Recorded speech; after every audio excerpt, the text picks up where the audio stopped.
আসসালামু আলাইকুম ওরহমতুল্লাহ। খামারি ভাই ও বোনেরা, আজ আমরা আলোচনা করব এমন একটি খাবার নিয়ে যা সস্তা, সহজলভ্য আর গরু মোটা তাজা করতে অত্যন্ত কার্যকর। হ্যাঁ বন্ধুরা, আজকের বিষয় ভুট্টা গুঁড়া। অনেকে ব্যবহার করেন কিন্তু এর পুষ্টিমান ও সঠিক ব্যবহার জানেন না। আজ সব পরিষ্কার করে দেব। ভুট্টা গুঁড়া কি? ভুট্টা শুকিয়ে গুঁড়া করে যা তৈরি হয় তাকেই আমরা বলি ভুট্টা গুঁড়া। এটি মূলত একটি শক্তি জাতীয় খাদ্য। গরু, ছাগল, ভেড়া এমনকি হাঁস মুরগির জন্য উপকারী।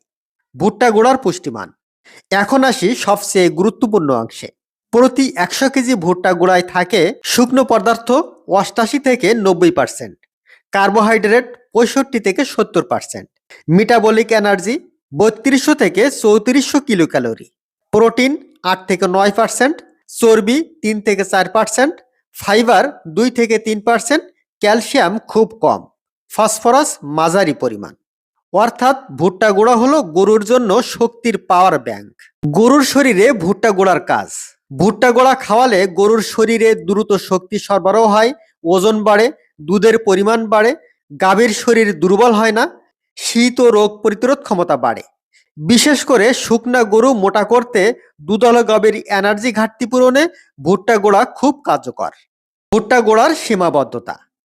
তবে শুধু ভালো দিক নয়, কিছু সীমাবদ্ধতাও আছে। প্রোটিন কম, ক্যালসিয়াম প্রায় নেই, বেশি দিলে বদহজম বা অ্যাসিডিটি হতে পারে। তাই ভুট্টা গুঁড়া একাই সম্পূর্ণ খাদ্য নয়। সঠিক মিশ্রণ ও খাওয়ানোর নিয়ম। ভুট্টা গুঁড়া সবসময় মিশিয়ে দিতে হবে।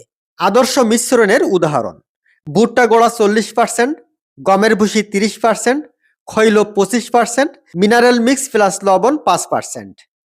প্রিয় খামারি বন্ধুরা, ভুট্টা গুঁড়া হলো সস্তা, শক্তিশালী, সহজলভ্য, গরু মোটা তাজা করার কার্যকর খাদ্য।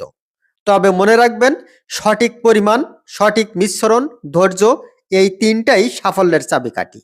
ভিডিওটি ভালো লাগলে লাইক দিন, খামারি বন্ধুদের সাথে শেয়ার করুন, আর এমন আরও উপকারী ভিডিও পেতে চ্যানেলটি সাবস্ক্রাইব করুন। আল্লাহ হাফিজ।